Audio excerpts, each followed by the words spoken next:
and welcome into the DMVSTREAM.COM studios. I'm Andrew Walker, and I'm going to recap last week's game, a national game between IMG and St. John's. IMG, the number 5 team in the country, making the trip up to DC for the game against St. John's. And defense was the theme early on in this one. Both defenses ready to go, as St. John's was able to get some offense going early on, as it stayed close, but they get into the end zone with this touchdown right here, and they're actually going to take an early lead on IMG. This is a game that was supposed to be played last season, but a hurricane kind of came up. IMG wasn't able to make the trip, but you can see St. John's, the offense gets going pretty well in the first half, but in the second half, it was all offense. There wasn't much defense on either side, as IMG and St. John's both were getting some big plays, and the IMG offense really got into a rhythm. That was just one of a couple touchdowns, and St. John's, just a hot day and just having to go up against 5-star athletes at pretty much every position. You can tell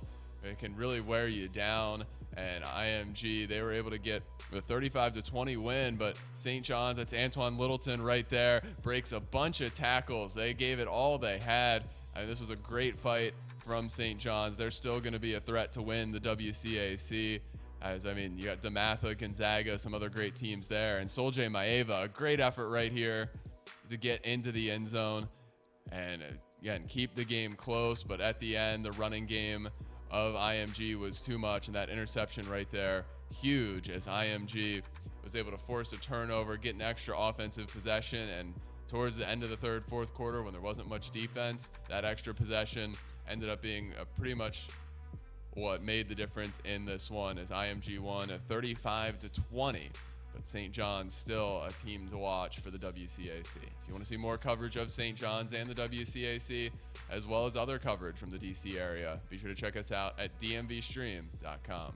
This content is brought to you by Dental Associates. For more than 39 years, Dr. Stephen Price has been practicing dentistry in Northern Virginia. A member of the American Dental Association, the Northern Virginia Dental Society, and the Virginia Dental Society, Price is considered an expert in Invisalign and continues to be an award-winning innovator in the industry.